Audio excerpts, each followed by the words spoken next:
With all of its turns and twists, life can feel like a puzzle that we have to put together on our own. I remember that my parents' marriage was like a weak bridge that was shaking because of unsolved problems. When it finally fell apart, sharp pieces of their love were all over the place. Like someone looking for stability, my dad finally found someone else to marry. Thereafter, they got married quickly. When things were bad at first, my stepmother's kindness made me feel better. It felt like her kindness saved my life. That kindness went away when my brother was born, though, and was replaced by a cold distance. She turned her full attention to him, and the kindness she had shown me turned into cold disinterest and even anger. Abandoned and unwanted were feelings I had all the time. I felt trapped and helpless, and I didn't know how to get out of this new world. My dad was often working in another city, so he left me alone in a place that felt more and more dangerous. In my own home, I turned into a shadow, someone who was never seen or appreciated. My presence was reduced to an afterthought. It was too hard to be alone, and some days I just sat there feeling confused and angry, wondering why love and acceptance were so hard to find. That empty space hurt so badly. It was a dull ache that never really went away. After that, when I was 9, things changed in a way I never could have dreamed. I will always remember that day as a dark mark on my life. When my little brother and I were outside playing, he tripped on an uneven patch of ground and laughed so hard that it filled the air. As he sat up, tears filled his eyes, and he grabbed his knee.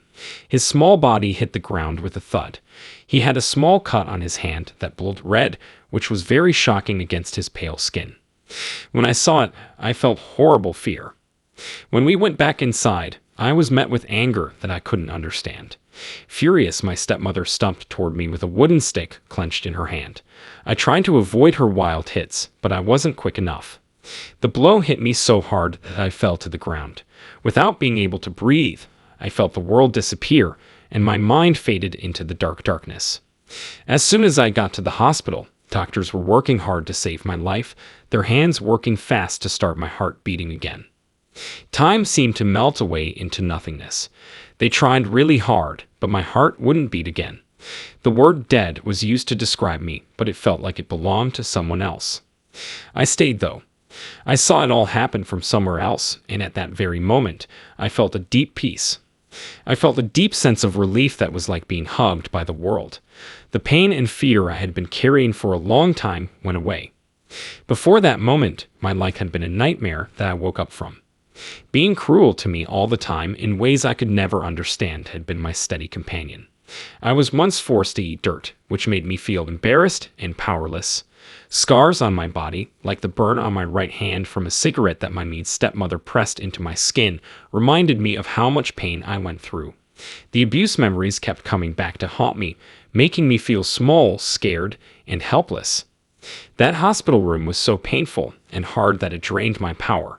I was finally free from the pain in my body and flying. I stumbled down the hospital hallway and saw my dad yelling at a doctor. Their words, which were a mix of anger and panic, didn't make sense to me. Wanting to understand, I moved closer because I was interested. Suddenly there was a voice. "Are you ready?" It was able to cut through the noise and reach me in a deep and soft way.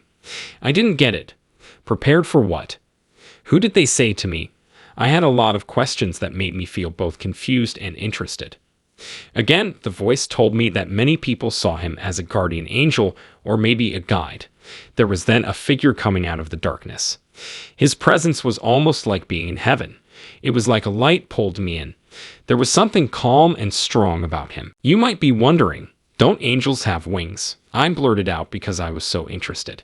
What did he say? Who says angels have to have wings? With a soft, knowing smile. His words were like a soft breeze. They were easy and deep at the same time. He took my hand and led me out of the hospital, away from the pain and chaos, into something I didn't fully understand yet. I felt like I had stepped into a totally different world, one that was nothing like what I had imagined. The scenery surprised me. It felt like it was alive and full of beauty that was both otherworldly and deeply comforting.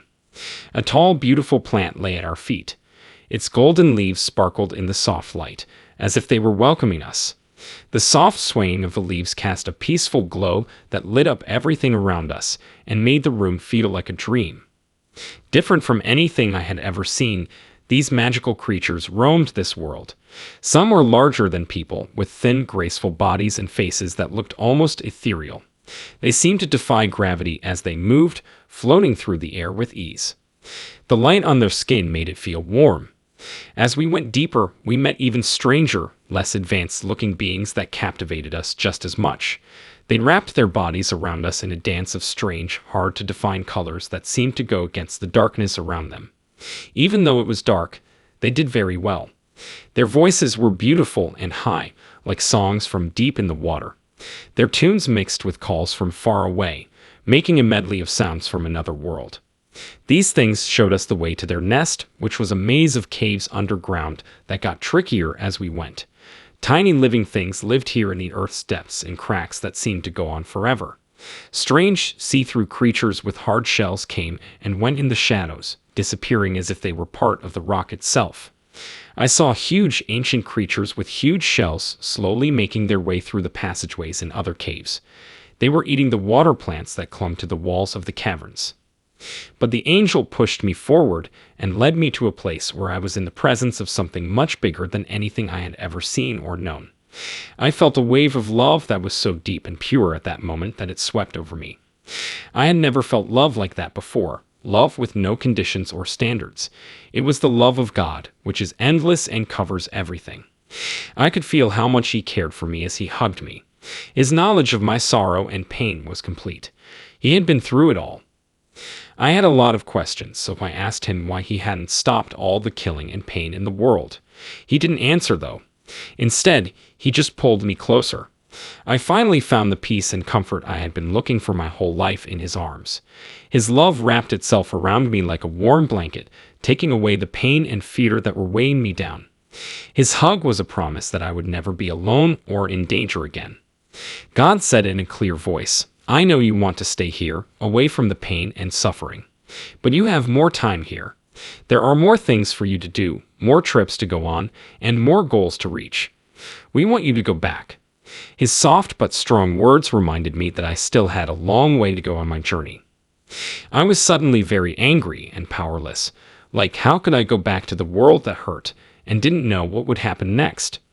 Talking to God about my worries made my heart hurt because I didn't want to leave the peace of His presence. He told me I would never be alone, though, which made me feel better. His love would be with me always, helping me get through any hard times that came my way. Deep down, I knew that His word would hold me up, even though I cried out of fear and confusion. God hugged me one last time, and His love filled every part of my body. My spirit was on the verge of leaving. That promise, His promise, made me strong enough to face the unknown and go back to the life I had been promised. When the angel took my hand, his touch was soft and comforting. Slowly, I started to come back to my body, but my eyes were still closed. I felt like the world was both new and old when I finally opened them. A bunch of doctors crowded around me, and their voices were full of shock and amazement. They yelled, "He's awake," and their shock was almost physical. I once again felt life rush through me, and every cell got full of energy again.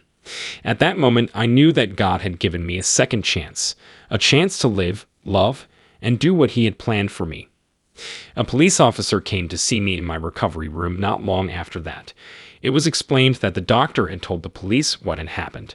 I was worried and relieved at the same time because I didn't know what would happen or what the future held. It was hard, but deep down I knew I wasn't alone, and that was a quiet strength. That I will never be by myself. She sat at the edge of the bed and never took her eyes off of me as I told her my story. As I told her about the horrible things my stepmother did to me, she listened carefully and took in every word. It felt strange to finally talk about the terrible things that had been happening in my life for so long. Not long after, the police arrested my mom. Then the letters showed up. She wrote in shaky handwriting that she was sorry and begged me to forgive her. She told many times she was sorry and admitted she was wrong. But even though she said it, it wasn't easy to forget. How possibly could it? Years of mental scars don't go away just because you say sorry. The process of healing is long and takes a lot of work. I learned that forgiving wasn't just letting go. It was also about finding peace within myself, which couldn't be rushed. Also, my dad said sorry, and I knew why he did it. He had trouble making decisions because he felt responsible for taking care of us. He never saw how mean my stepmother really was. Honestly, I didn't blame him. He had his own problems and hurts. He felt bad about what he had done, and I could see the hurt in his eyes. My grandpa took me in after I got out of the hospital. He took care of me, and I finally knew what it was like to be loved. His love for me, even though it was only a weak echo of God's love, was enough to start putting my soul back together again. His house made me feel safe and important. It was good enough to start, but it wasn't great. Thanks to the passing of time, I am now a dad raising my own family. My kids know they are loved and safe in our home, which is a haven of love.